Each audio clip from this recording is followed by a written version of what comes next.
This is a great honor for every fan of the Dallas Cowboys. I'm honored to be in the NFL.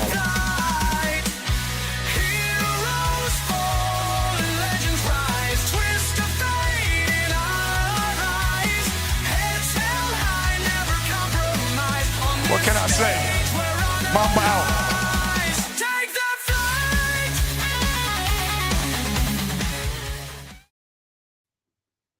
All right, what's happening, everybody? Welcome to the afternoon show presented by ESCN. I'm Chris Gonzalez, joined by Tony Gonzalez and Jay McLovin. How's it going, guys? Well, pretty good. I'm doing better than I thought I was going to be doing after watching Dallas and Houston yesterday. I was I didn't really know what to expect out of Dallas, and so yeah, I'm not doing too bad. It's nice, about early 80s, late 80s temperature day. Not too bad. Not too bad. It's got a good wind here. It's on about 70 degrees, so it's going to be a cool weekend, I think. So, well, guys, let's jump into it. Speaking of the Dallas and Philly game, Thursday night football was last night. The season opened. Thought it opened with a pretty good game. Kind of sucked that we had the lightning delay, but I thought a pretty good game. Chris, let's go to you first. I assumed you watched the game. I'm not sure if you've seen highlights or watched it a while. I know you was under the weather a little bit. Get your takes on the game and also Jalen Carter. He's been a big topping of his deciding wanting to spit on a player. No, I thought it was a pretty good game. I saw most of it. I missed a little bit of it after it came back on after the hour delay. But I saw most of it. Dallas looked pretty good. Dallas really should have won that game. CD Lamb learns how to catch a ball. Dallas wins that game. But I agree. For some reason, CD Lamb couldn't catch a ball in the second half. I mean, Cowboys looked about like I thought they would kind of look. I didn't think they was going to be terrible. Everybody thought just because they lost Parsons, they were going to be terrible. And there's a lot of people saying the reason they lost that game last night was because they didn't have Parsons. But I don't know how you can say that if you had Parsons on that team last night that you automatically win that game. You're playing the Eagles, who's a good team. I do think Jalen Carter getting ejected did affect the Eagles a little bit on the defensive side of the ball, especially up front. But I mean, hey, player does something stupid like that, you got to live with the consequences. It's gonna be interesting. But no, I think the Cowboys, Schottenheimer, I thought he had the team prepared. They weren't making a bunch of stupid mistakes. Like they looked like a good team. Like I thought Schottenheimer done a good job for his first time as a head coach. Watching him talk to his dad during the national anthem was I thought was a pretty cool moment. I don't know if you guys got to see that, but he was basically looking up at the sky during the national anthem and talking to his father. And but it was if you actually get to see it, it was actually a pretty cool moment to get to watch. But no, I thought it was a good game. Eagles. What hurt the Cowboys was Jalen Hurts running the ball. The main thing, him extending plays and being able to gain yards, extend drives with his feet. That's what hurt him the most. Cowboys done a good job shutting down AJ Smith or AJ Brown and Devontae Smith. I put their names together there, but Cowboys done a good job shutting them down. So I mean, they shut the pass game down. They just had trouble. And I mean, Saquon had 60 yards and a touchdown. So Saquon didn't have a terrible night, but he didn't have one of his great nights either. So I mean, Cowboys defense pretty much done their job other than containing Hurts's legs. So hey, if you want to give up 24 points to the Eagles, you're gonna have a chance to beat them, and they had a good chance, and just weren't able to finish it. Yeah, I agree, Chris. Philadelphia had 158 yards rushing. Like I said, a lot of that was Hurts. I think he was the difference in the game offensively. Dallas had 119 yards rushing, so not too bad. I mean, they're not terrible, and they had more yards passing. Dallas had more passing than Philadelphia. I thought Dallas looked ready. They played pretty well. Didn't have a lot of penalty yards. Hell, Philadelphia had 110 yards in penalties. So that wasn't real good, and that helped Dallas a little bit. Yeah, I thought it was a pretty good game. The other thing was one other thing to Philadelphia had. They had the ball almost 10 more minutes than Dallas did, so they did have time of possession. So that also helped Philly to more opportunity. Good game. I predicted Philly to win 23-20. I was almost right, but when if Dallas keeps playing like they are, if they play in Dallas, I'll probably pick Dallas to win because I think the home field does count for something. And Jay, what'd you think about the game? And then let you give your thoughts on Jalen Carter, and then we can all go around and talk about that a little bit.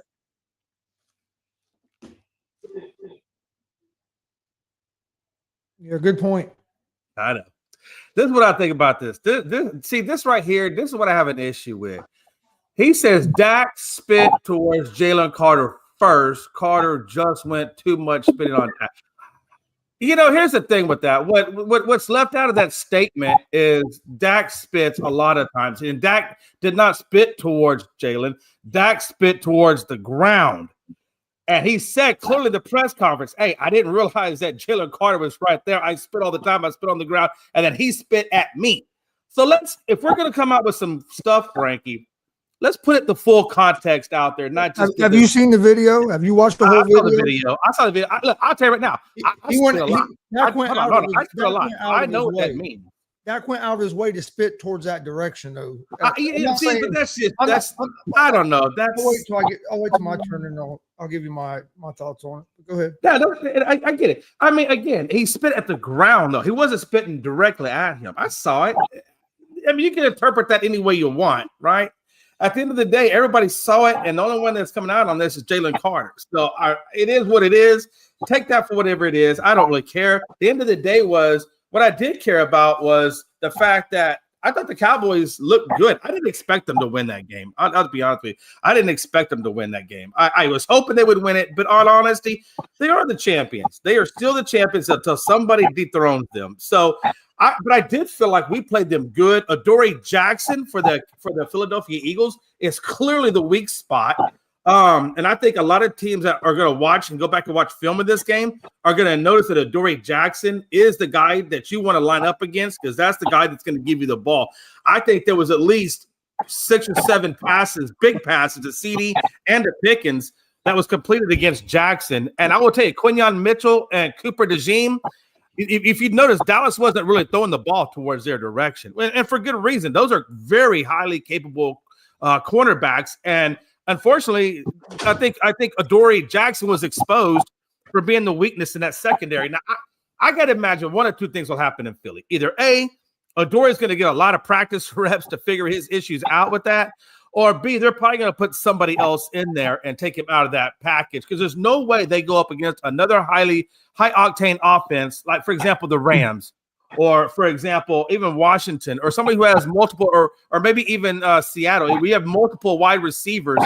They're not going to allow that guy to be out there again because I don't think they can walk away from it. Now, I will tell you this. Not having Jalen Carter out there was a huge factor for the Eagles not being able to do what they wanted to do because if you notice, Dak was only sacked one time. So that means there was very little – and if you watch again, there was very little pass rush really hard on Dak. And really, and vice versa, without having Trevor Lawrence, without having Micah Parsons there and being traded away, you notice that we really didn't have much of effect on them either. But what they did have the Dallas did have the run stop. Now, yes, I will give you that.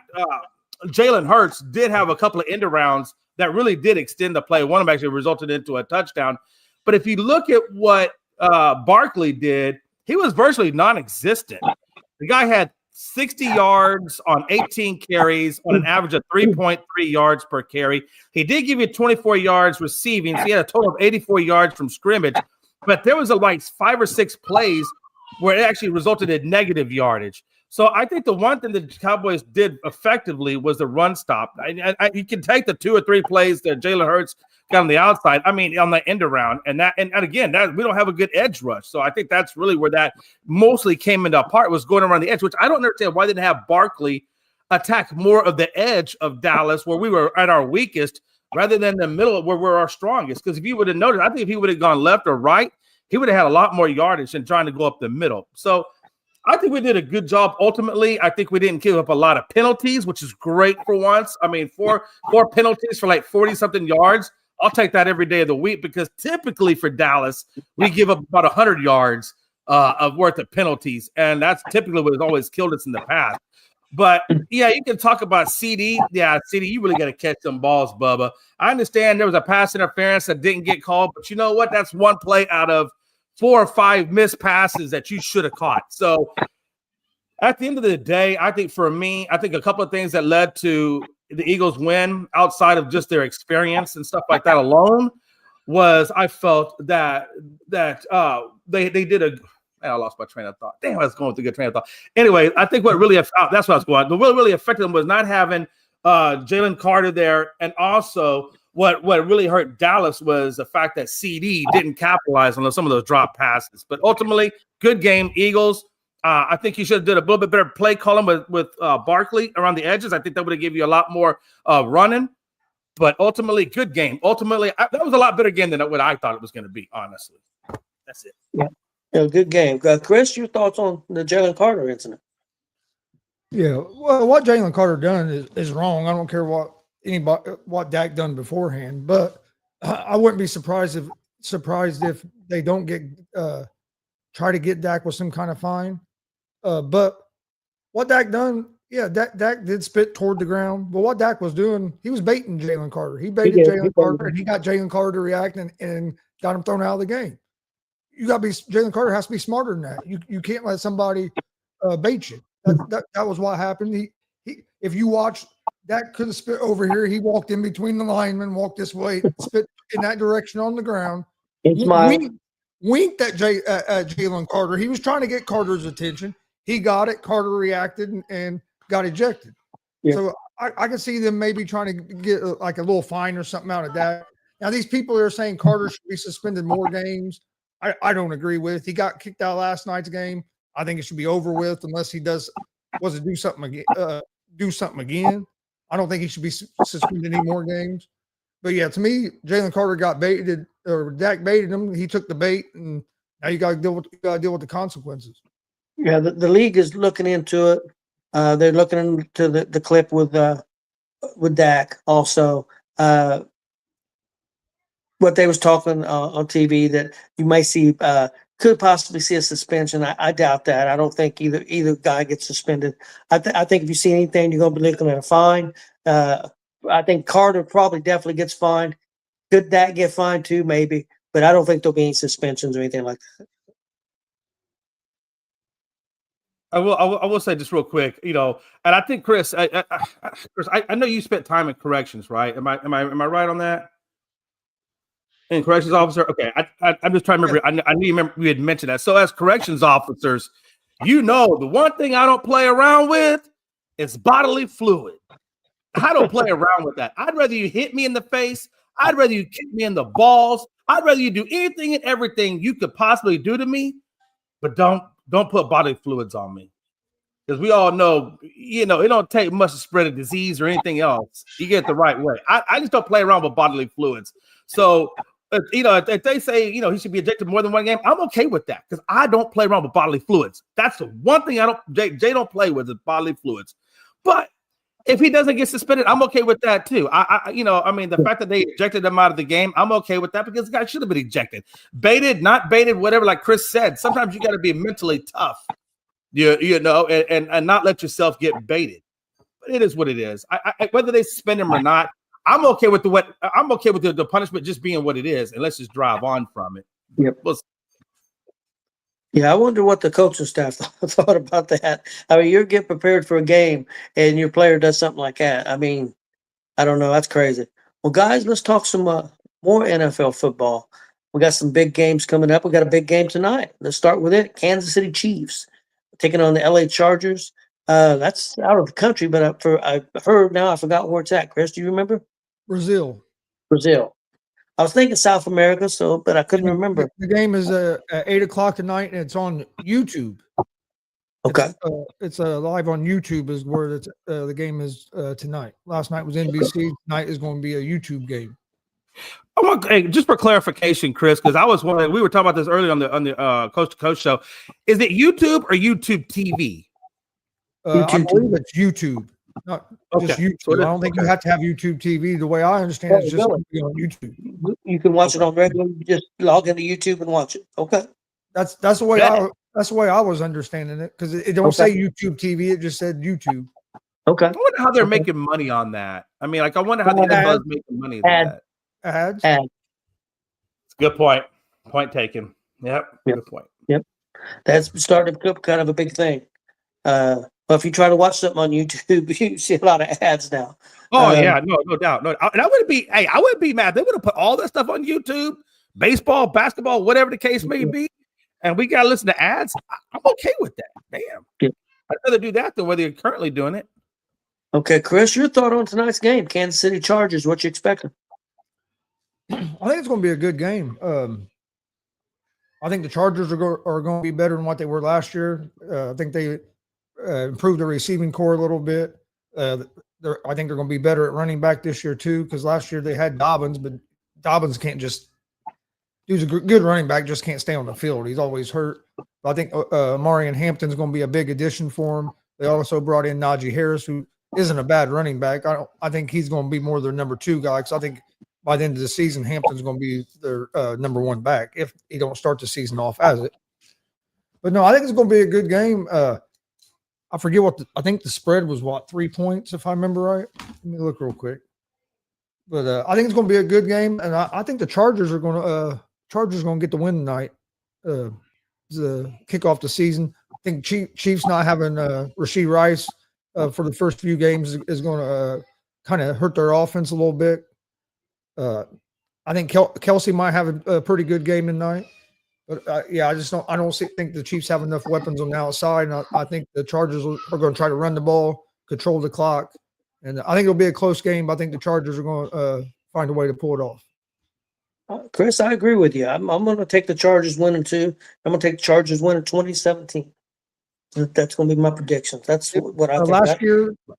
Last year, the Chiefs beat the Chargers both games. One game was like 17-11, and the other game was like 12-9 or some shit. So they were both there when they played last year. It was low scoring games and real close. Okay, Jay, what do you think? Yeah. Again, this is one of the games that I've been waiting for. Outside of the Dallas game, I like how the NFL did it. I like how the NFL gave you. They opened up with the Super Bowl champions in a divisional game, and then they come up on Friday night and they give you the other team that was in the Super Bowl that lost going in a divisional game. I think that's really smart play on the NFL to give you that 1-2 punch to kind of start off the season. I think that's ingenious on those guys. And I really want to see what this Chargers team has. And Amarian Hampton. Now Najee Harris is obviously playing there, opening up, and then the Jim Harbaugh, hopefully a healthy team with no injuries. I'm curious to see what they're going to do. I'm curious to see what all the hype is around them. It's going to be a damn good game. I know Najee Harris is getting the start. I'm not a big Najee Harris fan at all, so I wouldn't be surprised if he struggles a little bit, that we don't get a good helping dose of Amarian Hampton coming right behind him and seeing what he has to offer. Again, the Chiefs are, they are without Rashee Rice, which is a big hurt to them. That means they're going to lean heavily on Kelsey. They're going to lean heavily on Xavier Worthy, Marquise Brown, and company. So I don't know. This is going to be interesting to see a good offensive. Both coaches are good. Harbaugh is an amazing coach. I guarantee you're going to see a lot of running from the Chargers in this. And I'm just curious to see how Pacheco. Obviously Pacheco last year had a lot of injuries. He was on my fantasy squad as an injured reserve. But then when he came back, he kind of got slow to kind of come back into form. So they kind of relied on Kareem Hunt a lot. I'm curious to see what a healthy Pacheco starting the season off, what he's going to bring to the table against Harbaugh's defense. And I think that's going to be crucial. How well can Philly run the ball? I never really bet up against Patrick Mahomes, and I always feel like San Diego is just one injury away from crumbling. So for that reason, I am going to go with the Chiefs on this one. I think it's going to be an incredibly close game. I think it's going to be an incredibly physical game. Man, it's going to be a good 1-2 punch, Bubba. Yep, I agree. Next up, guys, Pittsburgh at the New York Jets. Chris, what do you think about this game with Pittsburgh and the Jets? I like Pittsburgh in this game. The Chargers are 3-point underdogs in the game against the Chiefs. So Chiefs are a 3-point favorite. Just to let you know what the spread was on that game. But no, I like Pittsburgh. I know they got Aaron Rodgers at quarterback. So you have a new quarterback, but I think Rodgers is going to be a pretty big upgrade from what they had at quarterback last year. I really believe it. I think he's going to be a big upgrade over Fields or Russell Wilson. They got they brought in Metcalf to help on the offense. They got a pretty good tight end as well in Freiermuth. I just don't have much faith in the Jets. The Jets to me are going to jet. I don't think. I mean, they didn't win many games last year. In my opinion, they got worse at quarterback by bringing Fields in and getting rid of Rodgers. You do got a new coach. I think last year, they panicked last year and fired Saleh too soon. I think if they would have weathered the storm, they would have had a better record toward the end of the year because their offense started looking better about second half of the season. But then their defense, after Saleh got fired, the Jets defense went to hell and couldn't stop nobody. I think if they would have weathered that storm, I think that last season might have been a little bit different. Not saying they would have been great, but a little bit different. I think Glenn will do a good job, but I just don't think they have the talent on that team right now where they're going to be able to compete with the Steelers. I think Steelers has a better roster. So yeah, I'm going to go with Pittsburgh here. They only have the Steelers as 2.5-point favorites in this game, though. So Vegas thinks it's going to be a close game. Oh man, I would definitely jump on that. I would take Pittsburgh, and that for sure. Yeah, I'd like Pittsburgh over the Jets.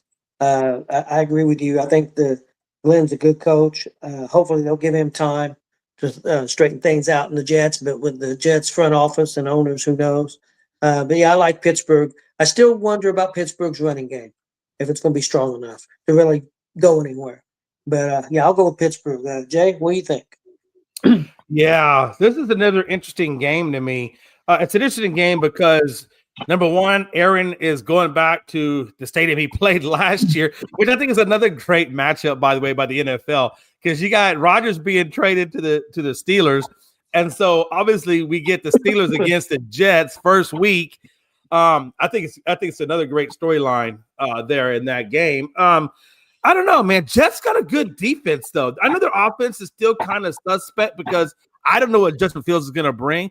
I don't know what to expect out of Glenn. I know Glenn's a good coach, but he's a defensive guy. He wasn't an offensive guy. So I don't know what that's going to mean in terms of development of Fields any more than what they could do for any other quarterback that was there that's not named Aaron Rodgers that came through there. So I'm curious to see how that quarterback situation unfolds. And because I'm unsure of the quarterback play of the Jets, I'm going to go Steelers. But I got to tell you, man, if they double up DK and put a little bit of pressure on Freiermuth and force Warren or the wide receiver 2 to take the load, I'm curious to see how that pans out. But I got to take the Steelers on this. I'm not picking the Jets until I see something worthy out of the Jets offense, more specifically out of Justin Fields, the quarterback. So, yeah, I'm going to go Steelers on that one. Okay, next up, guys, we got Carolina and Jacksonville. I'll go first on this. I'm gonna go with Jacksonville because they're at home. That's the only reason. Haven't followed Jacksonville, Carolina a lot. I know they're hopefully Jacksonville's hoping they can get their quarterback situation straightened out, and he's going to play better. Carolina, I think, still got a ways to go, so I'm gonna go with Jacksonville at home. Jay, what do you think? Yeah, so this is Jacksonville and who again? Who do we got? Oh, the Panthers. Okay, Jacksonville's at home. Yeah, I still like Trevor Lawrence, even though he has still kind of struggled since he's been out there in Jacksonville. But I'm not a big Bryce Young guy. I don't like the way Leggett is hardly ever used.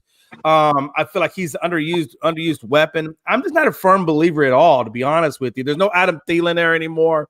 So yeah, there's just nothing to be really hopeful about with the Carolina Panthers. So for that reason and that reason alone, I'm taking the Jaguars. Okay, Chris? I like the Carolina Panthers in this game. Jaguars are 3.5-point favorites. So if I was going to bet this game, I'd definitely bet the Panthers at plus 3.5. But no, if you watch the Panthers last year, Bryce Young started to put it together toward the end of that season after he got benched and they put him back in. The last 4 or 5 weeks, they played pretty good.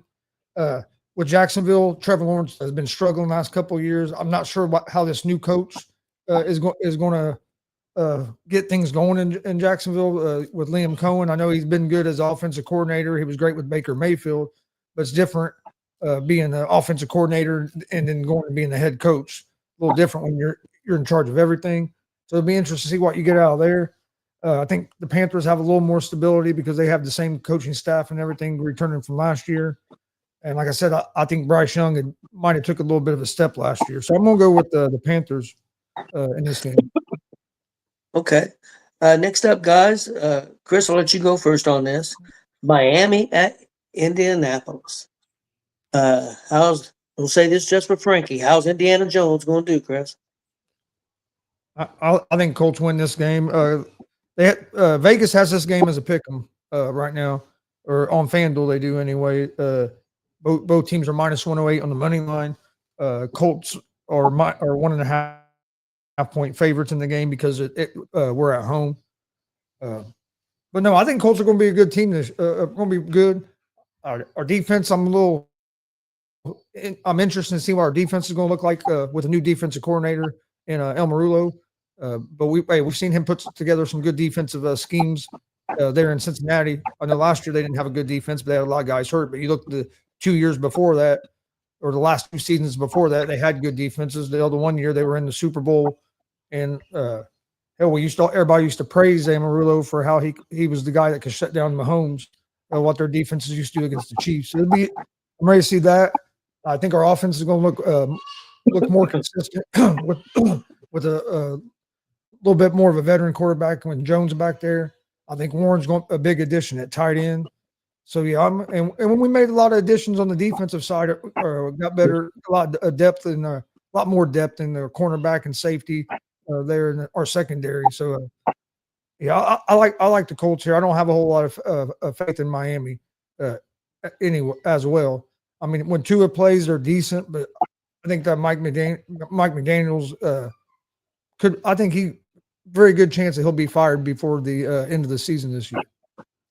Yeah, I agree with you. He better get things going, or he's out there at least at the end of the season if they don't get things going, and it could be mid season if they don't.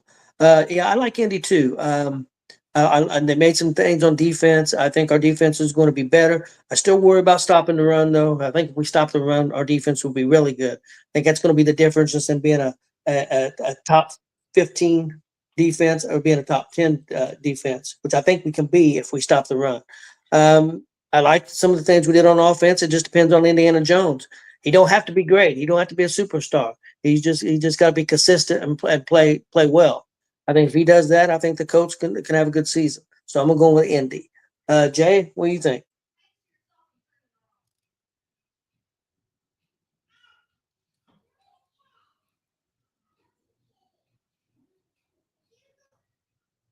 Good point.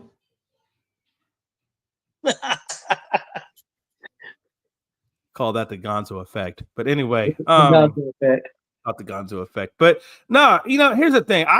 I think this is a great game for you guys to start off the season with, to find out what you have in Danny Dimes. I think you're getting a good team, not a great team, not a crappy team. I think you're getting a decent team that's going to put pressure on you a little bit with Minkah Fitzpatrick at the safety, and then you got a good, healthy Bradley Chubb as the edge rusher. I think Bradley will give him a little bit of a push to see what Danny has to offer. I think this is a great tune-up game for the rest of your season to see what you have in Danny Dimes and see if he really is the guy that's going to make you competitive. I think this is a good, moderately team that's going to challenge you a little bit, but I do think, and they do have a better wide receiving core than you. That's one thing that makes me nervous about this team is Waddle, Tyreek. Those guys they got speed and they got some swag. Now, Waller is questionable, which they're tight end. So I do fully expect Waller to play. So we'll see what he does at the tight end spot. But you guys got a great running back over there. You really do. And Michael Pittman, he's on my fantasy squad, so I really am curious to see how well he plays with Danny and see how well he produces. So it's a good game. And then Tyler Warren, your tight end that you guys coveted, you got him to see what Tyler does against Miami's defense. I'm gonna take a flag on this and go with the Colts getting the win, because I do know that Daniel Jones can actually complete passes. I know in New York he has played well, so it's curious to see how well he plays with Indianapolis. So you guys got a good O-line, pretty decent receivers. You got a great running back, good tight end. So I'm curious to see what Danny does. So yeah, I'm definitely gonna take the Colts on this one, but I think Tua's gonna give him a little bit. Tua can be dangerous. Tua can be dangerous, that's for sure. Next up, Arizona at New Orleans. Jay, what do you think? You said Arizona at New Orleans? Yes. Yeah. The fact that they're going to go with Spencer Rattler and Show got put by the wayside, that really kind of tells me everything I need to know. Olave, we'll see what he does, but I'm going to go with Arizona on this. I think that they just have a little bit more firepower. Obviously, I like the quarterback a little bit better. I think their defense is decent. So I'm going with Arizona on this. And I got New Orleans to be the worst team in the NFL this year, honestly. Okay. New Orleans is going to be right up there as one of the worst teams, I would think. I'm going with Arizona. I think Arizona is going to have a good season this year. I think possibly a playoff team. So because I think they've improved on the offensive line, which will give the quarterback more time. They've got a strong defense. I like Arizona in this game. Chris? Yeah, I like Arizona in this game as well. They're minus 6.5 on the spread, but I would even take them at the 6.5. I'd give up the 6.5 points and take them in this game. I like their defense. My question with them is their quarterback is Kyler Murray. Is he going to be able to stay healthy and make it through the whole season? Yeah. I think if he stays healthy and they can stay healthy on the defensive side of the ball, I do think I agree with you. I do think they would have a chance to maybe make the playoffs, but a lot of it's going to be if Murray can stay healthy. And I'd like to see Marvin Harrison Jr.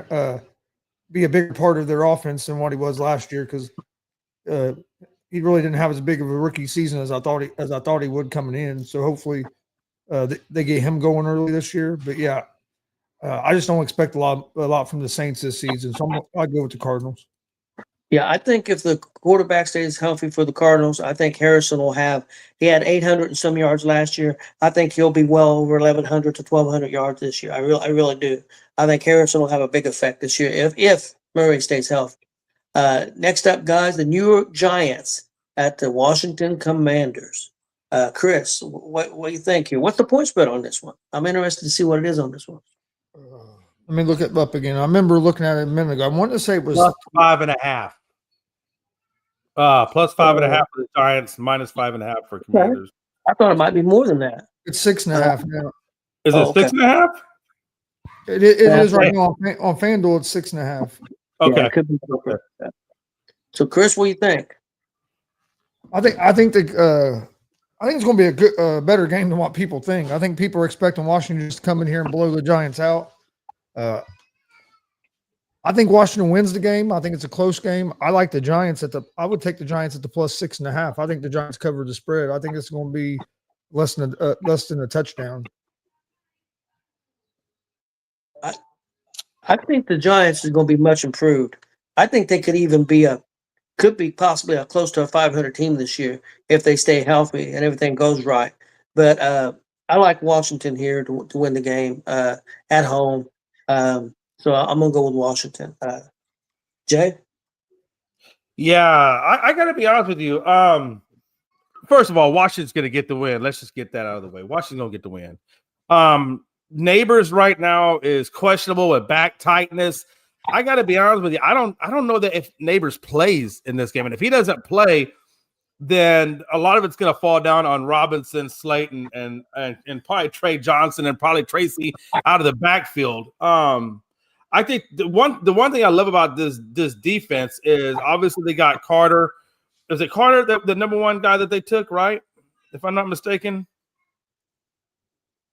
Abdul Carter, that's what I was thinking of. They got Abdul Carter out of the draft, so I'm curious to see how he plays. Even though they got him listed as the second They get him as a second on the depth chart behind Brian Burns. So I'm curious to see what's going on with that. Yeah, but Thibodeau typically takes plays off, so I'm kind of curious about Thibodeau and his. So I think the New York team is still, even though they added Russell Wilson, the one thing I'm curious to see about that is, number one, how long does it take before Scatterbo gets in the game? Number two is how well Russell Wilson plays, and does Jackson Dart make an appearance? I don't know. There's a lot of things during this season that I'm looking to see if it happens. But either way, I think the Giants are going to lose this game. I have them actually picked dead last in the division. But I think Washington is going to be way too much for what New York can handle. Yeah, it could be. I like Washington a lot. Be interesting to see how Daniels does this year in his sophomore year. Okay, guys, Tampa Bay at Atlanta is next. Interesting game, man. This should be a good one. Chris, what do you think here? Okay. Hold on just one second. What game? Sorry, I was Tampa Bay and Atlanta. Yeah, this is going to be a good one. I can see this one going either way, but I'm gonna go with Tampa just because Baker Mayfield has a little more experience at the quarterback position than what Penix Jr. does, and but I think it's going to be a close game. But I lean toward Tampa. I gotta see. We always talk about how great the weapons are in Atlanta, and we haven't seen it over the last 2 years. Everybody talks about Kyle Pitts is this great tight end. Where's the numbers at? Well, yeah. London had a better year last year, but we've had to wait on that a couple of years. So until they start, their offense starts producing, it's hard for me to say that they have a great weapons on offense. I think Tampa's going to be able to score some points, so I'm going to go with Tampa. Yeah, Chris, I kind of agree with you. I think Tampa. I tell you what, I think Tampa offensively is a really, really good team. Got a lot of weapons. If their defense could step up, Tampa Bay could be a threat to win more than one playoff game. But their defense has to step up. I think Atlanta's going to be better this year. I still wonder about their defense, and I think a lot depends, of course, on how Penix plays. But I think this is going to be a good game. It'll be one I'll definitely keep my eye on for sure. But I'm going to go with Tampa Bay. Jay? Yeah, so normally in this game, I would definitely go Tampa. Number two, yeah, I agree with you, Gonzo. I don't understand why Atlanta doesn't use Kyle Pitts more. I mean, this guy was a stud coming out of college, right? I mean, he didn't even play his last college game because he didn't want to get hurt, and he wanted to be this high draft pick out of Miami and so forth. They get him onto Atlanta. You put him with Kirk Cousins, who has a great arm, but yeah, he's not utilized. You get him with Penix, and even Penix really didn't utilize him a whole lot. I don't understand that. Let me ask you this though: is it that they're not utilizing him, or is it that Pitts isn't as good as everybody thought he was? He's not getting open consistently for the quarterbacks to utilize him. And that's the question, right? I agree. That's a good question, and I guess it's not a big enough sample size that I've seen them going to him enough to be able to make that determination. I'm not saying you're wrong by any means. You're probably right. Maybe that is it. And if that is it, then maybe they need to be looking for something else because he's not giving them at all an effective tight end spot. He really hasn't. That's a big boy. That's a big boy. And the only reason I'm saying it, I think it could be some of him, and not just all of them not utilizing him, is because the last 2 seasons they've had different offensive coordinators.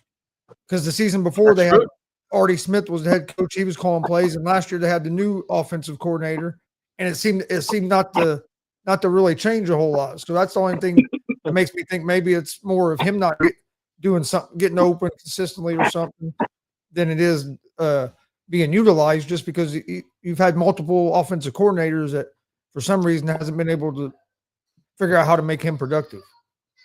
Yeah, 100. No, and again, that's a very good reason right there in and of itself. The fact that you have multiple coordinators. So I agree.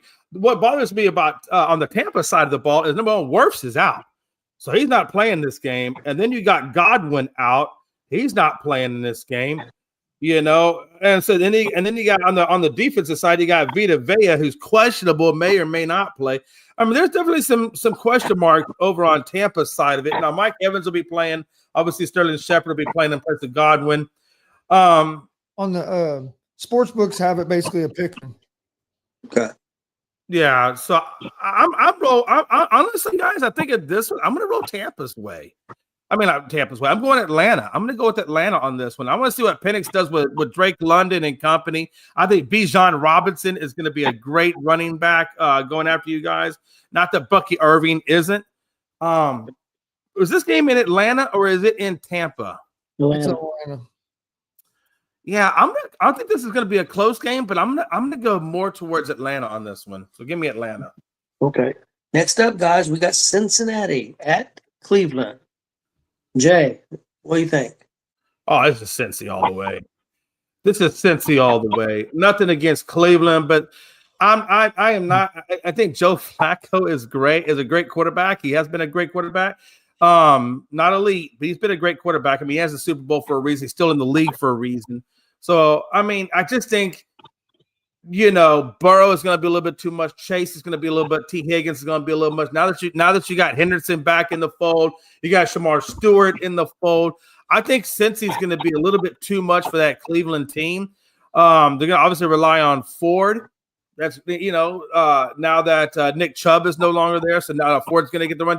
Judkins, I'm really curious to see how long it is before Judkins takes over the reign from Ford. So that's going to be one thing I'm going to be looking out for in this game is Judkins' usage. But I'm leaning towards Cincinnati on this one. Okay. Yeah, I agree with you. I'm going to go with Cincinnati. I do like Ford, though. I've always liked him. He can catch the ball in the backfield, too. I like Ford. The one thing that worries me about Cincinnati is the last 2 or 3 years, they've been really bad at getting off to slow starts at the start of the season. So could Cleveland pull off upset? Yes, it's possible. Is that Cleveland? But yeah, I'm going with the Bengals here. Chris? Yeah, I think the Bengals win the game. I do like the Cleveland Browns to cover the spread. Spread's plus 5.5. I think it's going to be a close game because I don't think Cincinnati's defense is going to be able to stop anybody. They ain't made no big improvement from last year, and they won the worst defenses in the league last year. I think Cleveland will be able to score some points. If you look at these two teams last year, Cincinnati won both games, but both games was decided by less than 7 points.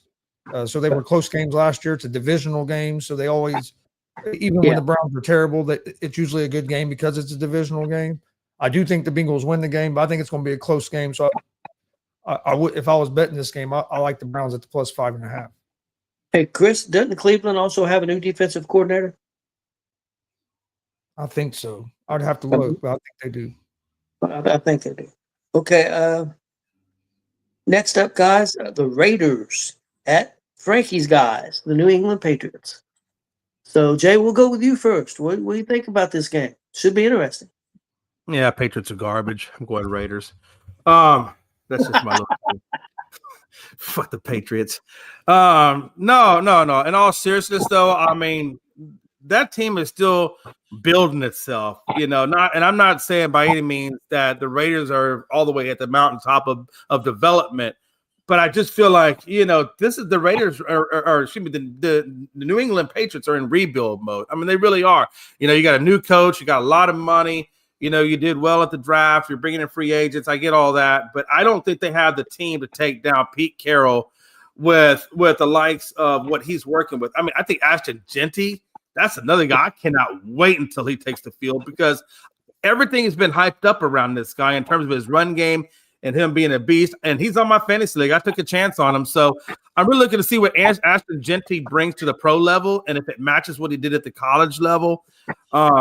Obviously, Amari Cooper was supposed to be a big part of that team. According to Pete Carroll and company, he was supposed to be a huge part, and then he winds up retiring. I guess we talked about this the other day. He felt like he didn't have enough juice, or no longer had the competitive desire. He said a couple of different things like that. So either way, Amari Cooper is no longer on the team, so now that puts a little bit more pressure on them. But Brock Bowers and Jacoby Meyer, along with Geno Smith, Pete Carroll, I think they have enough on that team that, to obviously beat the New England Patriots. How much, I can't really say, but I definitely think they're going to beat the New England Patriots. Chris, what do you think about this game? Patriots are 2.5 point favorite in the game. And on the money line, they're a slight favorite. It's in New England. Jay, I can say the same thing about the Raiders. They're a rebuilding team as well. They have a new head coach. I can say that everything you said about New England's true for the Raiders as well. They're all rebuilding. I like the Patriots. I like the Patriots in this game. I think being at home is a big thing. I think Mike Vrabel's a real good coach as well. That's one reason. Plus, they have Drake May. They have the same quarterback they had last year coming back. He had a good rookie year. I like New England with the moves that the guys they brought in, having Vrabel, having the same quarterback. Where at the Raiders, you have Pete Carroll, but you got a new coach, new quarterback. You just got so much new at everything. Being the first game of the year on the road, I like the Patriots. Yeah, guys, you guys are not helping me here because Jay spoke and I was going to go with the Raiders, and Chris spoke and now I'm going to go with New England because this game here's a pick 'em. I mean, it could go either way because both of you have made good points. I'm going to go with New England just because the game's at New England.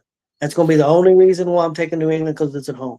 Because I think if it was the Raiders, if it was the Raiders, I would go with the Raiders. If it was in Las Vegas.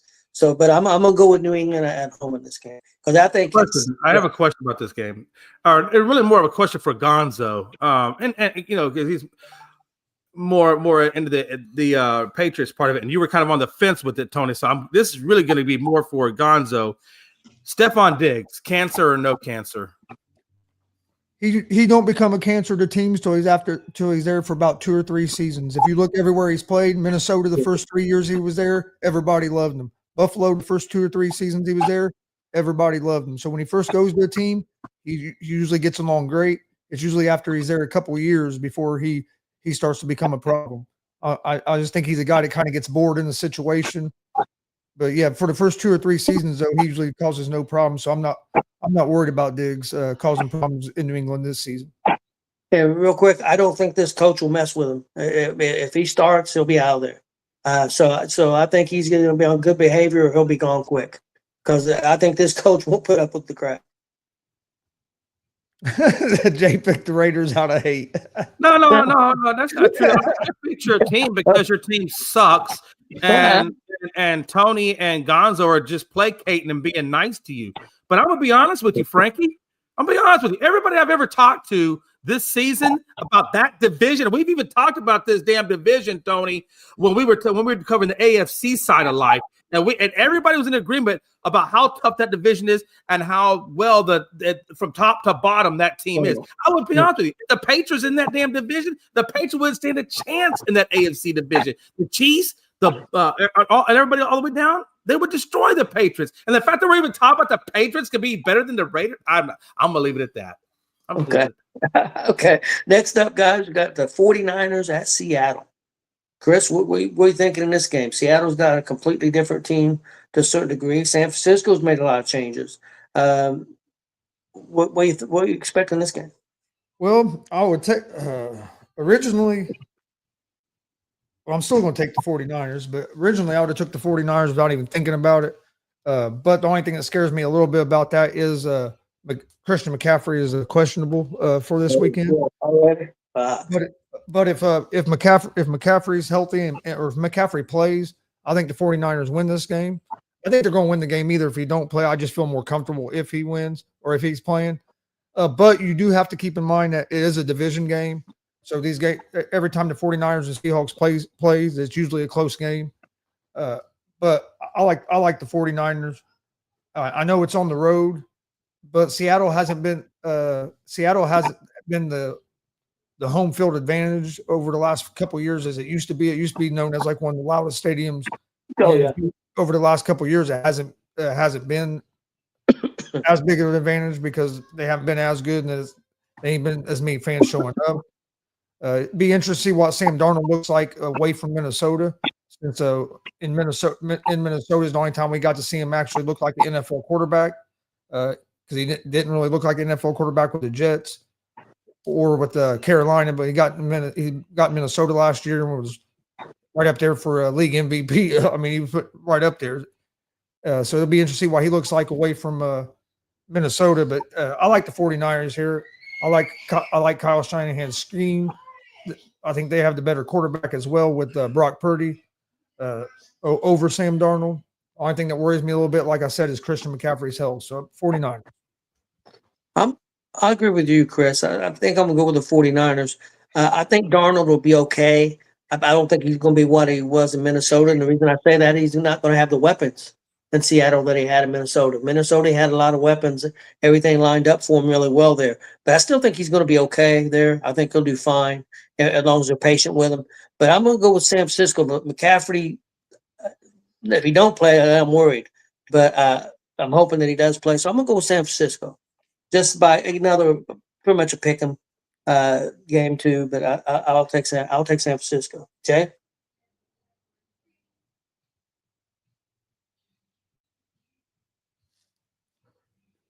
Best point he's made all show. Well, I tell you what, that Gonzo effect is in full effect today. Matter of fact, I usually mute myself when I go to bed now just because of Gonzo, so it's crazy. I did everything. I live my whole life on mute now because of Gonzo. Thank you, Gonzo. I bet you Melanie says, thank God for Chris. Yeah, she was going to send him a Christmas gift this year, so we'll see what happens. No, man, look, here's the thing, man. Anybody who drafts Christian McCaffrey in fantasy football leagues, if they've got to be drafting Brian Robinson and handcuffing him because it's only a matter of time before that man goes down with injury. He will not play a full season. No way in hell Christian McCaffrey plays a full season. That dude already got a jacked up calf, and we haven't even played 1 second of one down. And we talking about McCaffrey. This dude is fragile. He like glass. He like fine china. You know what I'm saying? I mean, that's what worries me about them. So I fully expect Brian Robinson to see a lot. I don't know if it's going to be this game or whatever game, but at some point, Christian ain't making it through the end.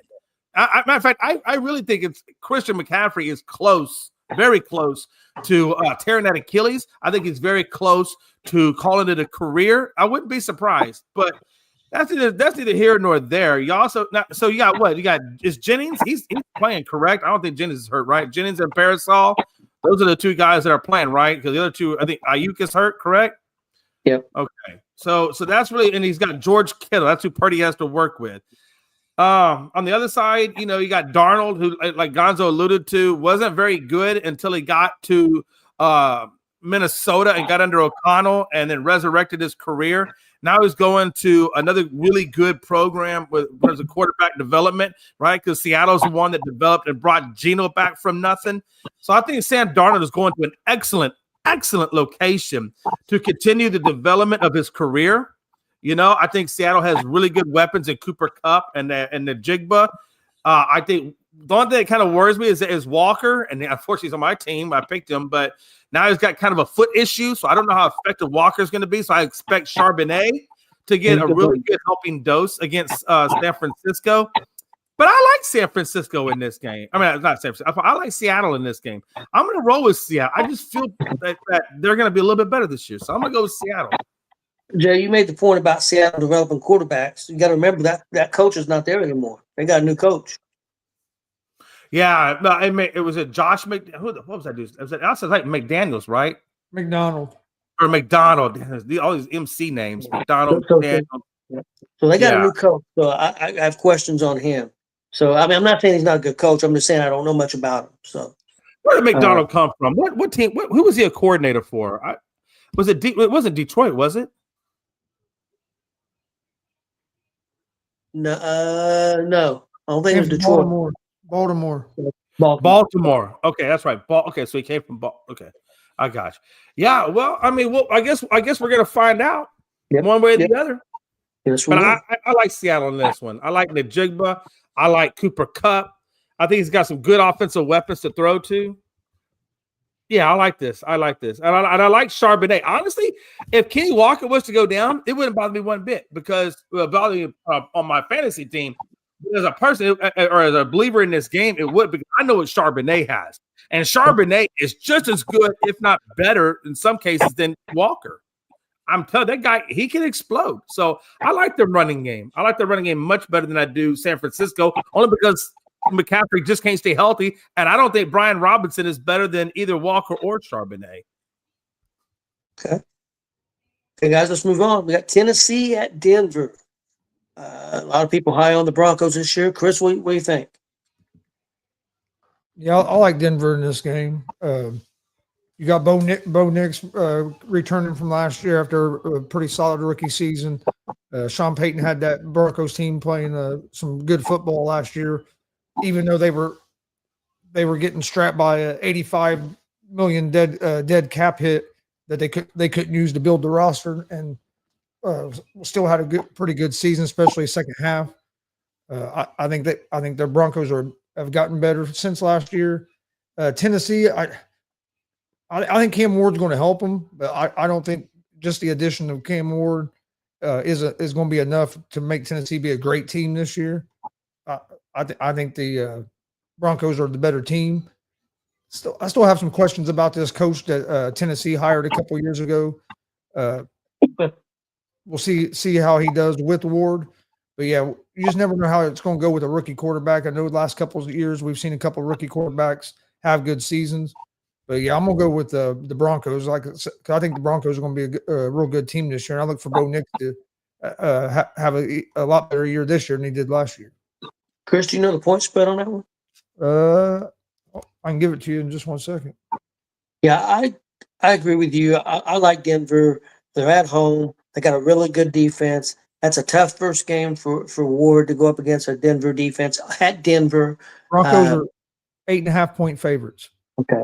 Yeah, I like Denver here.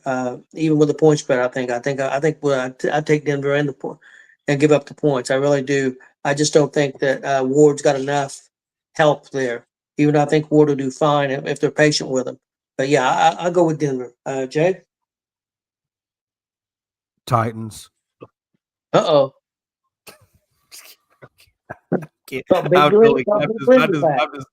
I'm just teasing. No, obviously Denver Broncos. I mean, look, let's be honest. The Titans are not going to be a good team. Everybody knows not going to be a good team this year.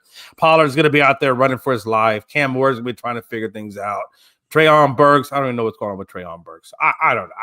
The Tennessee Titans don't excite me. They're about. I put them right there actually, I have the Saints. I might be wrong on this. It might be the damn Titans that are the worst team, and it might be the Saints second worst. I mean, I guess you could pick your poison with either one of those teams, but no, Denver for sure. Okay. Next up, next three games, guys. These are going to be really good games. We got Detroit at Green Bay. Jay, what are you thinking here now? Man, this is like the other. Man, boy, I tell you what, the NFL killing it today. Yeah, this will be another great one. And obviously another great divisional game. Obviously the two top teams in that division are going to go at it. I'm sticking by what I said when I said Detroit. So I still think Detroit is the team right now for me. But with DeMarcus Lawrence on that defense, we're going to find out what Jared Goff really is, because one thing about Micah, he can find his way to the quarterback, and that's Wait a minute. I got to say, the one thing about Micah. Wait a minute. Is DeMarcus Lawrence on that defense, or is it? I know Michael Parsons. I know I probably said DeMarcus Lawrence. My bad. I meant Michael Parsons. I appreciate the correction. But next time, could you just raise your hand up? But I do appreciate the correction. No, he is right. I was wrong. I apologize. Michael Parsons. The fact that he can line up at defensive end or he can line up at linebacker, the fact that he can pretty much line up, I think, pretty much wherever he wants, to be honest with you, is going to be a lot for Jared Goff to see. So, but I am going to ride. I'm still riding with Detroit. I'm still riding with Jamar Gibbs. I'm still riding with St. Brown and company, Laporta. I mean, the fact that you got a whole package derived around your tight end. Nothing against Green Bay, but yeah, I'm rolling Detroit on this one. Yeah, this is a tough one because Green Bay was a pretty solid team last year. They won, I think, 11 games last year, and that was without Parsons. So, and I think they'll be better. I think Lord Love's going to get better. I think Detroit's still going to be strong. Man, this is tough. Just because I think they'll split the series, I'm going to take Green Bay at home. And then when they play Detroit, I'll take Detroit. But right now, I'm gonna go with Green Bay. Chris, I like Detroit in this game. I think it's going. It could be a close game, but one thing, Green Bay has some injury issues at wide receiver. They're not fully healthy at the wide receiver position. So I think that could affect Green Bay a little bit. Only thing that I really question with the Lions is they do have 2 new coordinators, as they had to replace Ben Johnson as the offensive coordinator because he took a head coaching job, and then Glenn went and took the Jets job. So they got 2 new coordinators. But I think Dan Campbell's a good football coach. I think the guys that he brought in, I think it'll be a pretty smooth transition. I think the Lions have the better quarterback right now. I think Jared Goff is a better quarterback than what Love is at this point. Not saying that Love might not become a better in the future, but he's still young. So I like the Lions run game as well. So I'm gonna go with the Lions here. And they got Hutchinson back on defense. That was the Lions' problem last year. Is everybody got hurt on defense. Yeah. They were the best team in the NFL till all the injuries on defense occurred. They got a lot of those guys. They got a lot of those guys back. Yeah. And it's hard for me to go against Dan Campbell's leadership, even though you got the 2 new coordinators. So I'm going to go with the Lions. Okay, guys. Next up, another big game, tough game. Jay, I'm going to let you go first. We got Houston at the Rams. Yeah, that's going to be a good game. Honestly, it's going to be a really, really good game. I like both these teams, to be honest with you. I really, really do. I like both of them. Kyre Williams, he's a good running back. We don't have Joe Mixon right now. We got Nick Chubb. I don't know what Chubb is going to bring to the Texans because he obviously with that big knee injury, this is really his first really full season to see what he is. I think last season was him coming. That was his first season off of the injury.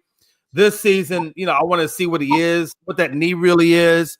So there's question marks for me around that run game for Houston. But I think the Rams own that. Puka Nacua, is a great wide receiver. Also, Devontae Adams. I get that. Stafford. I get that. Collins is the main guy for Houston. And then you got T. Higgins and a couple of, and you do have Christian Kirk. I'm going to give the edge to the Rams with that. I do like the tight end a little bit better, and I do like the scrambling ability of Houston's C.J. Stroud. I think that defense, Stingley is great, and then they got that other cornerback. What's his guy's Charles Johnson, whatever his name is. Sauce Garner, whatever that guy's name is, Charles Johnson, whatever that guy is. You know the guy I'm talking about. The other guy, I forget his whole damn name. Anyway, I'm going to say this. I'm going to take the Texans on this one. Yeah, I know. I butchered the hell out of it, didn't I? I didn't get to look at the depth to get his damn name. TJ Garner Johnson. There you go. I got it right. TJ Garner Johnson. Okay, leave me alone. Damn it. Hey, you butchered his name. You said T. Higgins plays for the Texans. You're having a heck of a day. No. Hold on. You're all over the place, brother. They do have a Higgins. Don't you make me out like that. You did it. You said with No, T. don't Higgins. do it to me. This is that Mandela effect. Don't you Mandela me. Hold on. I want to get this correct. Just give me one second. Give me one. All right. Just give me one quick second. And I don't want to butcher this up. No, hold on. I'm almost there. Damn it. Hold on. Because I want to make. I want to be correct. Okay, here we go. So the real name I was trying to say was Jaden Higgins. I apologize. I think Jaden Higgins might be your brother, so I apologize. Okay, there you have it. Oh my God, you're worse than Frankie. I hate you. But anyway, so Jaden Higgins. Okay, there you go. Jaden Higgins. I don't know if that's gonna be enough. The other one was C.J. Garner Johnson, which I did get that correct eventually. Okay. There you go. Now, those are all my corrections. With that being said, God, I got the Texans. Okay. Should be a good game. I wouldn't be surprised if Houston didn't win, but again, I'm going to go with the home team. I'm going with the Rams because they're at home. I like the Rams this year. I think they could go a long way. So I'm going to go with the Rams. Next up, guys, Baltimore at Buffalo, Sunday Night Football. Chris, what do you think about this one?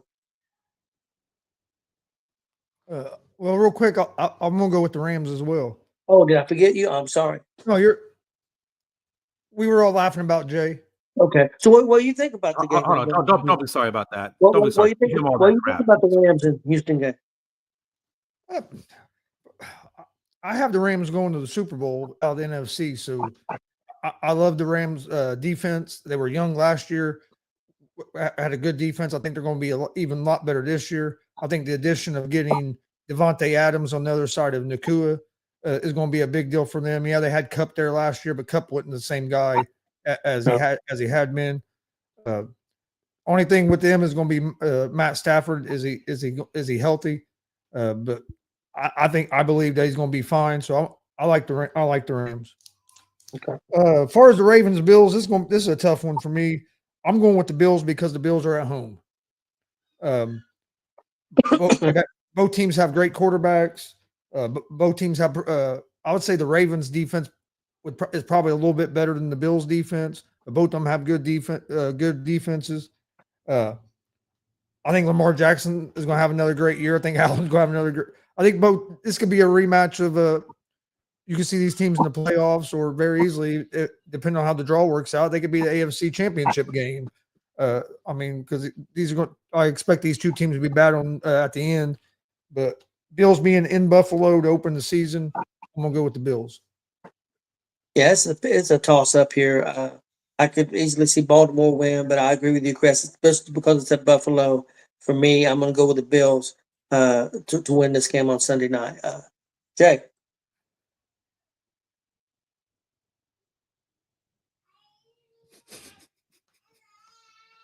Yeah, this is another good game. It's not necessarily a divisional game, but it's still a good game, right? I mean, I actually have these two teams in the AFC showdown going to the Super Bowl. So, yeah, fuck off. Nothing to do with Jay Biden. Okay, I got you. Yeah, you know, and if I can become the president of the United States, I'll tell you what, you know who I'd be deporting? Take a guess. But that's okay. That's neither here nor there. Sorry, I shouldn't say that. Hey, we'll hold off on the Monday night game, and we'll talk about it, Minnesota and Chicago. We'll hold off until Monday on that. So let's go into some college football real quick. Not a lot of great games this week, guys. The featured game is Michigan at Oklahoma. I think it's 15 Michigan against number 18 Oklahoma.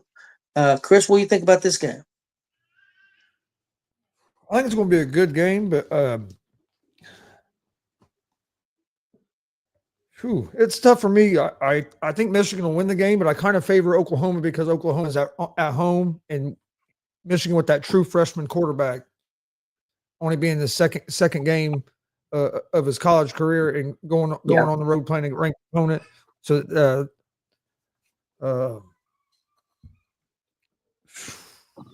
I think I'm gonna go with Oklahoma at home.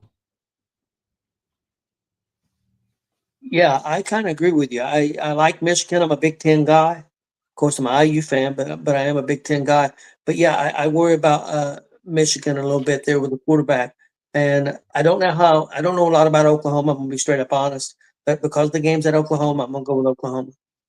Jay, you got a thought on this one? Yeah, no, this is such a good, you know, I mean, you got OU, Michigan. I think I kind of agree with what Gonzo's saying in terms of the quarterback play. You don't really know. Oh, God, man, this is a hard one. I'm still sticking with the SEC. I'm going Oklahoma too. Although if Michigan did take it, I wouldn't be surprised. But I'm sticking with Oklahoma on this one. Okay, guys. Next game, Iowa at number 16, Iowa State. Chris, what do you think about this one? Go to Jay first. Okay, Jay. Yeah, I believe. He's eating. Well, who's eating? I'm not eating. Hey, wasn't Iowa State? Weren't they the ones that got the win in Germany?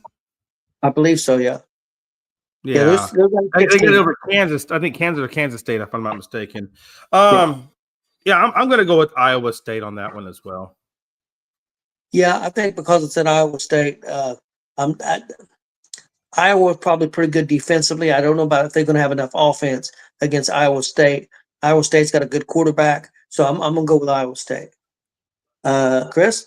Yeah, I'm going with Iowa State. I think Iowa State's going to have a little too much offense for Iowa. Only got a couple more college games here, guys. Wasn't a lot of great college games this week. They loaded up last week. Oklahoma State at number 6, Oregon.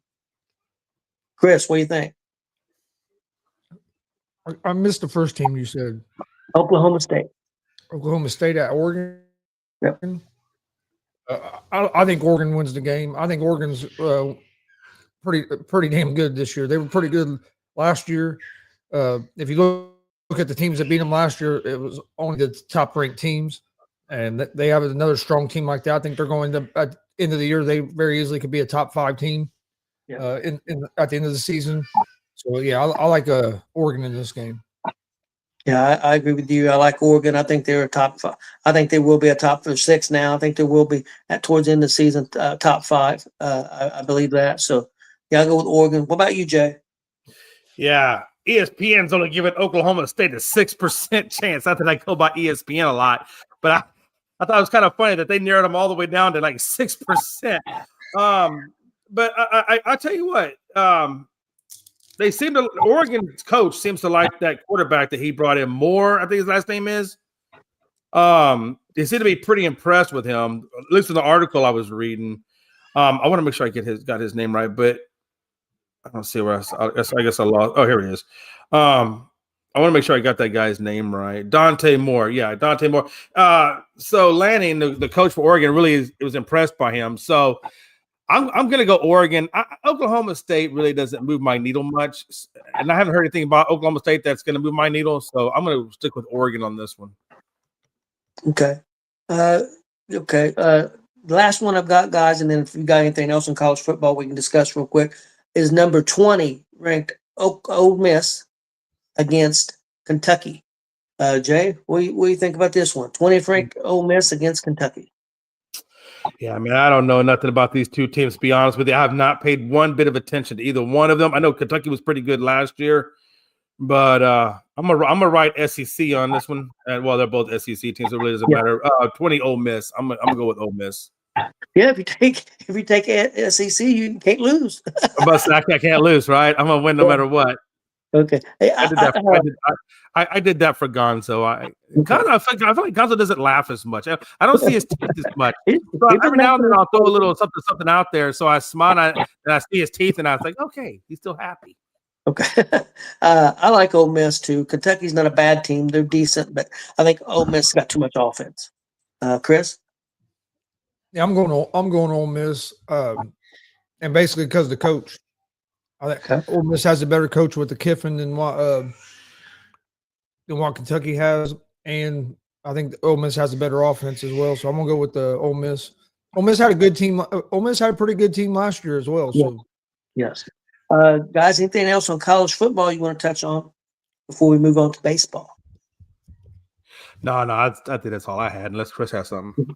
Yeah, IU got a fairly easy, should be a fairly easy team, and I know Texas does too this week. So let's move on to some baseball, guys. First of all, Yankees won the series over Houston. Jay, any thoughts on that game last night? No, at the end of the day, they got the win. I mean, it was a 3-game series. We took 1 out of the 3. It is what it is. I think we lost that game 8-4. Good on the Yankees. They got the win. I know we're going to talk about the bad incident because I know Frankie's not going to let it go unless we talk about the bad incident. So if you don't mind, Chris, just give me like a couple of seconds. I'm going to address this bad thing, and y'all can see y'all's piece all y'all want on it. Here's my thing. Frankie, is real quick. And I love Frankie. He's my boy. But he's real quick to jump on anything that has to do with the Astros and cheating. And just so you know, he's going to say the cheating Astros are cheating this, that, or the other. But there are no fact-based. All you got is Yankees manager challenging a bat by our guy.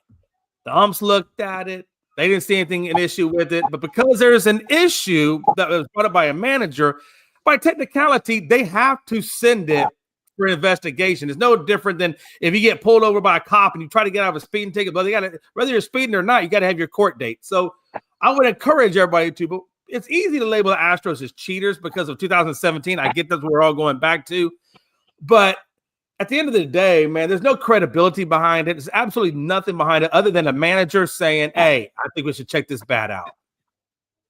And here comes Frankie. And I figured that, and Frankie don't speak yet. I'm gonna give you your turn because I knew you couldn't stay away because you're gonna throw your little 2 cents in, just like Aaron Boone threw his 2 little cents in. So just hold on one second. I'm almost done.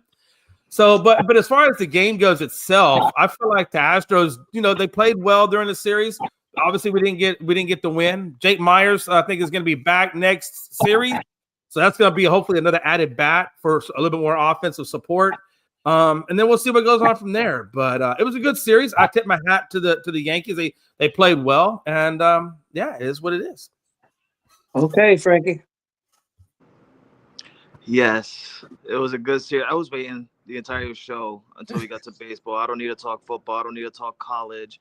I was waiting for this moment because Jay is a delusional Astros fan, knowing that his team is cheaters, and every time they get caught, he tries to navigate his way around his team not being cheaters. The same way he's trying to navigate his way out of the conversation in the group text on not answering the question, is it legal to shave your bat? I still haven't gotten the answer from Jay, but I'm gonna let him, take his day or two, probably a week or so that way he can look up the regulations of baseball bats. Wait, hold on. You're making an accusation. Hold on. You're making I gotta stop you only because you're making an accusation that has not been accused, and so I don't want you out here spreading bad information. Are you so you say you're talking about a shaved bat. Tell me where there was a shaved bat, because I'm pretty sure it was a shaved bat that they would have kicked him out of the game, and he wasn't kicked out of the game. So let's just keep our facts. I understand. Keep our opinions, okay? Because when you're coming here to see somebody, that's bullshit. I understand that you had trouble watching both games, so clearly I can tell that you didn't watch your own Houston Astros team go down the dumpster fire. But if you were to go on a thing called X, formerly known as Twitter, or anything like ESPN, I'm pretty sure that they would show that Trammell had a shaved bat. Okay? It was a shaved bat. And I'm pretty sure Chris right now is looking down on his phone, looking at it. And he's going to put his head up in a little bit and say, yeah, Jay, I seen a shaved bat on that thing. Listen, it's the 9th inning. You guys were down by like freaking 5 at that point, or 4 or whatever. They're not going to throw the guy out when he's already on second base. That's why they took the bat for investigation. News will come out later when your man gets suspended, and then you're going to say, wow, Frankie was right. What was I thinking? But then again, you're a delusional Astros fan. You're just probably going to navigate your way out of that one as well. But it is what it is. Listen, you guys try to cheat. You seriously went and dug up some information, and I don't know if it's factual based. You have to show me the article on that. But you seriously went that far. God, he was on your Yankees team, dude. Stay off your damn. See, the problem with you is, Frankie. The problem with you, Frankie, is you're a troll.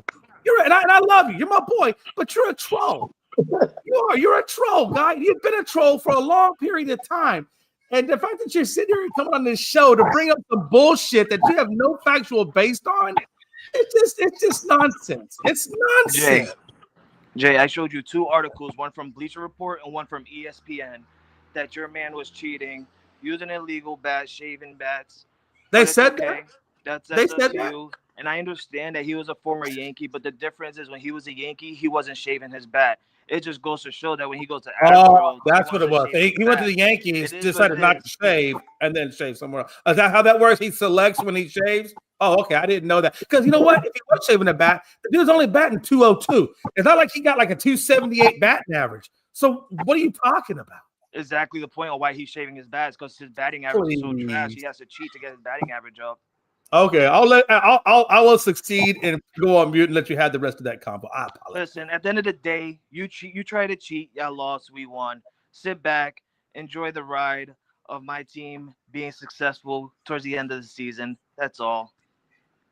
Okay, guys, let's move on to some more baseball. We got a couple big series. We got 2 big series. One, I hope it's a big series, but it's probably not going to be. We'll talk about that one first. Hey, Chris, Cincinnati plays the Mets. We're down 6. I think for the Reds to get back in it, we got to sweep the Mets. What are you expecting here? Yeah, we needed to sweep them if we want to have a chance to get back in. At least we got to at least win 2 of the 3, but a sweep would be real nice. Yeah, it's all going to come down to our pitching. Our last couple games, our bats, we've been hitting hell of the ball. I mean, we scored 13 runs, 11 runs the last 2 games against the Blue Jays. We didn't lose because we couldn't score runs. We lost because we couldn't stop the other team from scoring 13 runs and 12 runs, which the Blue Jays was just pounding the ball. I mean, both teams in that series was hitting the ball. We were killing the ball for Blue Jays pitching, and they were killing the ball off us. That was just one of them series where both offenses was up. I mean, I think the Reds are capable of sweeping the Mets. Are they going to sweep the Mets? The way we played the last couple of weeks, I would say chances are probably not. But are we capable of it? Yes. The biggest thing is going to be I do like is we have one of our best pitchers on the mound tonight to start the series. So we're going into the series in the right part of our rotation for the starters, and I think that was part of the reason. Oh, and one thing, and see, I gotta be careful the way what I said too, because the Reds played pretty good in that Blue Jay series. I know we end up only winning the one, but the other game 2 hours before the game, we decided to go a bullpen game because of our starter. And I think the whole reason he done that, Francona done that instead of moving a starter up was because he wanted to have Abbott for this game. He didn't want to move our rotation be different for the Mets. He wanted to have our top three pitchers or top three starters available for the Mets because he knows how big of a series this is. Because there was a lot of people burying Francona for doing a bullpen. How can you do a bullpen game you're in the middle of a playoff thing? Well, yeah, you find out 2 hours before that Lodolo can't start.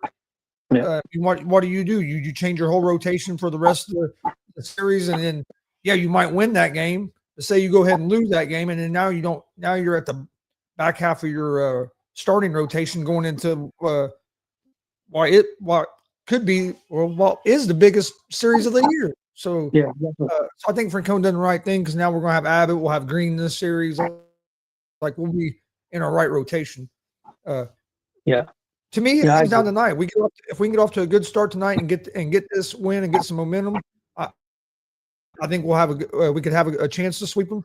But we got to get off to a good start in the first couple innings of this game. If we was closer, I think just winning the series would be enough.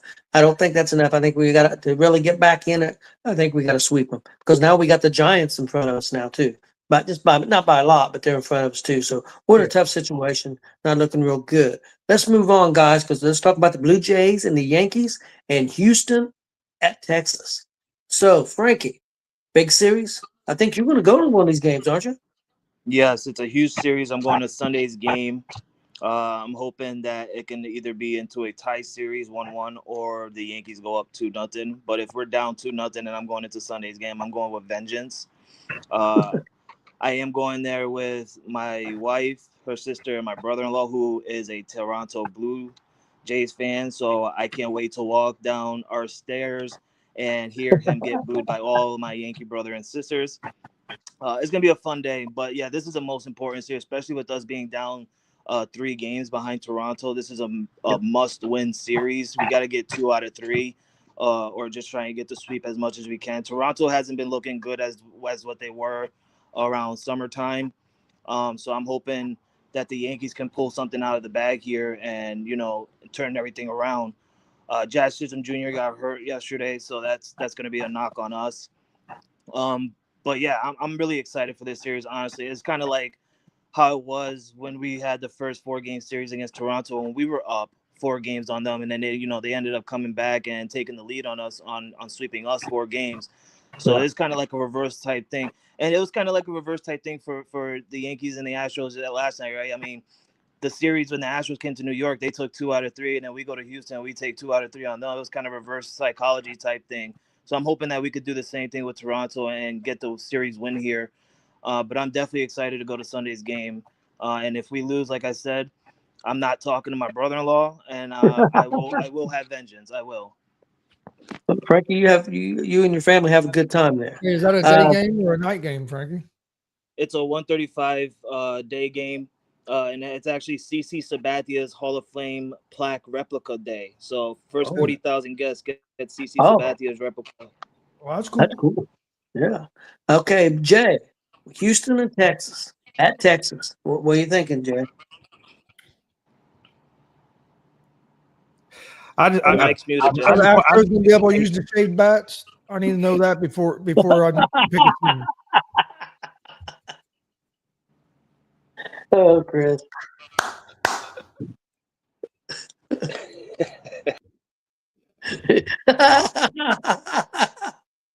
I just want to talk to the older people for a minute and get the youngins out of the door. Can we get the youngins out of here for a minute? These young kids these days, man. Jeez. What did I do? I didn't say anything. No, I just you because I don't like you, but it's okay. No, I'm kidding. I do want to say before I talk about the Astros and the Texas game that I do hope that Frankie gets stuck in traffic and makes it there for the last inning, only to watch the Blue Jays crush his team and take away his soul. And I will be calling him every day, of every minute, of every hour. With that having been said, no, I tease Frankie just as much as he teases me. It's all out of love. I get it. We'll talk Texas and Houston. Yeah, Texas, honestly, I'm a little nervous about this game because it's a divisional game. Texas is a game and a half out right now, and they're looking to get in. And Texas is one of those teams, if you let them linger around too long, they'll find a way to get in. And that's what it was last year, I think, or even the year before last, where it seemed like it came down to the last series almost of the season to determine who was going to be first, second, and who was going to be out of the playoffs altogether. And every time we play Texas, every time we play Seattle, it's always a hard-fought series, so I expect nothing less. And I really hope – that's why I'm really hoping Jake Myers can make his debut. And according to Dana Brown, he should be making his debut either this series or the next series. But we definitely need some more offensive support to take it. I honestly, if we play this game, I think I think it's a 3-game series. Tony, correct me if I'm wrong. I think it's a 3-game series. If we can win the series, or even just take one out of the 2, or one out of the 3, I'd be good. As far as tonight, I didn't even look to see who's on the mound. If you had that readily available, Tony, that'd be great. If not, I can find It's probably Hunter Brown. Yeah, I don't, Jay. I don't have it. Is it Hunter? Is Hunter Brown on there? I think it's probably because you played Valdez game 1, and then you played, or no, Valdez was game 3, and then he was game 1, and then who was last? Javier was game 3. Yeah. So it's probably. I'm hoping it'll be Brown, but right now they got him as undecided. I'm looking on ESPN and it says undecided. I don't guess they know yet who they're gonna do. I know they got Merrill Kelly. I don't know anything about Merrill Kelly. I know he's got a 324 batting average, 11-7, so he looks like he's a pretty good pitcher. I don't know enough about him. But if it's Hunter Brown, and this game is in Texas, we don't have to worry about the short porch. I'm going to go Houston on this. I think it's going to be a close game, but I'm going to go Houston on this. I still feel like, our bats are doing well. We're starting to heat back up now. Alvarez and all of them are starting to find their bat and their rhythm. So I'm going to go Houston on this, but it's going to be hard. It's going to be a hard fought series. I really think this game comes down to the bullpen, to be honest with you. I think it's going to come down. I think this game probably will come down to the bullpen. Chris, what are you laughing about? Yeah, their bats are heating up. Hold on. Their bats are heating up from those belt sanders shaving them bats. I knew that. See. Hold on. I got you, boo. All right. I have a question for Jay. Were you really just debating your own team? Because you came out and you said, I got Houston on this. Were you really having a debate? No, it's not that I don't have faith in Houston, right? But you got to understand, this is a divisional game, and if you know the history between these two clubs, which I know you do. I know you're not. I know you just didn't fall out of the earth somewhere. I know you. Oh yeah. So you know this is going to be a tough game. This ain't no cakewalk game, right? Right. Yeah. One cheats and one doesn't. They have this game as a pick 'em, is what the sports books do. You can do many things in this game, Chris. You could pick them, you could steal them, or you can shave them. Oh Lord. Okay, guys, that's all I've got. One thing tonight, if you're not doing anything and want to watch something that could be interesting, SmackDown tonight could be pretty good. Going to be in Chicago. Do you believe CM Punk's going to be there? A lot of people believe that AJ Lee is going to make her come back to the WWE after over 10 years of being away. So, and some people think Brock Lesnar is going to be there. They think this is going to be a huge show to kick off things heading towards WrestlePalooza that's going to be in Indy on September 20th. So that should be a big show tonight.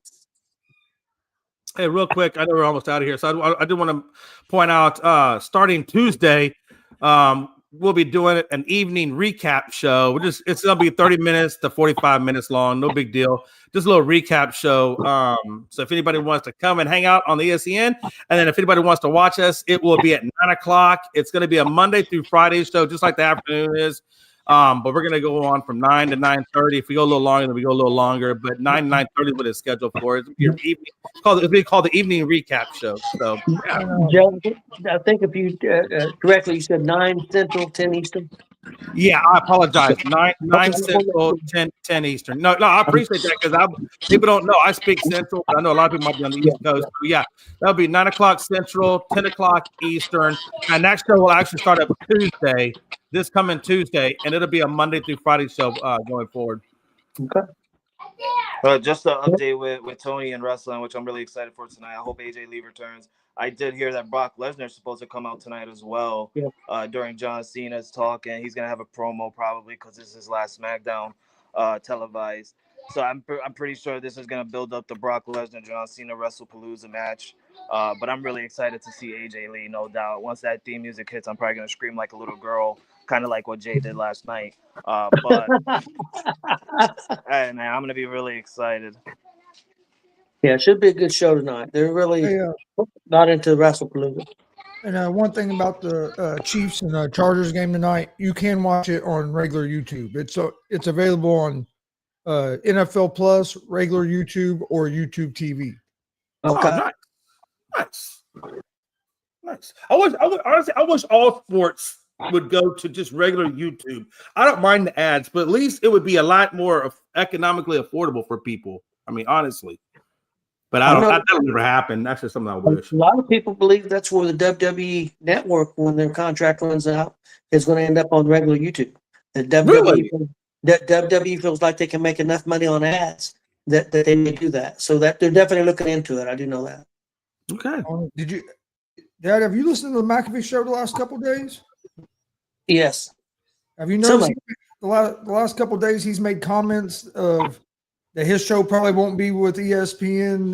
Yeah, I don't think he's going to be there. After, because people were getting on him about he said that he didn't care about the red zone having commercials now. And he said, that's not what I was saying. What I was saying is I'm still going to watch it, even though it has commercials. Yeah. I'm not going to quit watching it because it has commercials. And people were saying that he was standing up for ESPN. He's like, it's not even on ESPN for 2 more years. And by that time, my show might not even be with ESPN, is what he said yesterday. Well, then today, when he said it, he said my show probably won't even be on ESPN networks by that time. Which I told you last year. I think he's going to end up on Netflix. I do too. I agree. I agree with it. One thing I do want to talk about, but I don't want to do it today because we're running long. But I don't know if you've seen it today when the old coach from Alabama, Chris, I'm terrible with it. Saban was on, and he talked about what he thought they should do with college football because the games are so bad this week. And he said they should be more like the NFL and planning their schedule and putting games out. I want to talk about that because he said some pretty interesting things. I don't know if you got to see it, Chris. Check that out. Check that out because it's really interesting. What he thought they should do with college football, and he's right. They penalize teams for playing tough schedules. Why would you play a tough schedule if you lose 3 games and you're going to be automatically out of the system? Yep. So you're going to play cakewalk teams. You're only going to play a couple of good teams. And that's it. And he said it's bad for college football. They need to make people play tougher teams and not worry about if a team's lost 3 games. If they've played a lot tougher schedule than somebody that's only lost 1 game, that should be tough to consider. Right? I thought it was pretty interesting. And I think we should definitely hit that up on Monday. That sounds like a really good Monday topic. Yeah, he was right in everything he said. And I'm not the biggest Saban fan. I mean, I think he's a good coach, but I think he got out. One thing was he seen things going to get tough. He said, "Screw this." He said, "This is going hell with this." He said, "I'll get old real quick." He said, "I'll get old real quick trying to deal with this now." But everything he said was right. I agree with it. But yeah, Chris, if you didn't see that, try to see that. And I was actually listening to it, and I had to get off right as he was getting ready to talk about that. I got to hear some of it when him on there, but I didn't get to hear that part yet. So I was going to finish watching it later. Yeah, today was a pretty good show. Yeah. From what I got to listen to so far, it was good. Yeah, I liked it. It was pretty good.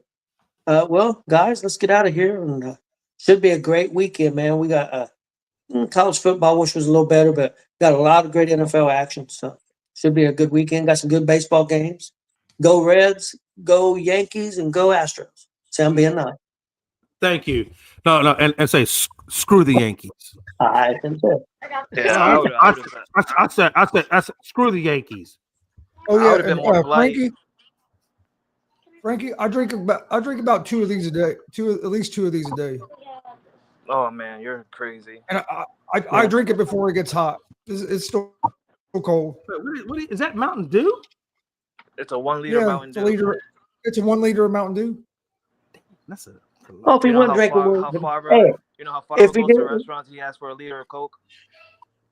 if he wasn't drinking a liter of Mountain Dew, he'd be drinking 6 or 7 cans. So Oh no, I'm all for it. I just he's got to be wired out of his mind, no. I can't drink that stuff, man. I drink 1 Mountain Dew and my belly will fall off. I can't hit my belly. Oh yeah. I can drink it. If I drink cans, I drink at least 6 a day. Man, I love Mountain Dew though. No, I do. I'm a huge Mountain Dew fan, but it's like crack for me. I can't. I will like Chris. I will sit there and drink a lot of it if I'm not careful. So I try to stay away from it, but every now and then. There's only 1 Mountain Dew I like, and it's only at Taco Bell, and it's a peach flavor. And I only drink it about once every 3 or 4 months because I don't drink Mountain Dew. But I will go there and get the peach Mountain Dew. That is some good shit. All right. Well, there you go. I drink 1 Hey, if you Mountain guys Dew. like today's That's what I content, get. make sure you give us a subscribe on YouTube. That's it. I think it's funny that the 3 white men love Mountain Dew, and then the Puerto Rican is just like you guys, but with Pepsi. I drink Pepsi, but I hate Mountain Dew. But the three No, white I men don't would drink very love much Mountain Dew. I drink 99% Coke or Pepsi. I was Oh, gonna say that's Dad's more of a Mexican Coke shit guy, right but there, he'll Coke. drink Pepsi. Yep. All right. You guys got anything else? I'm good. Go Colts.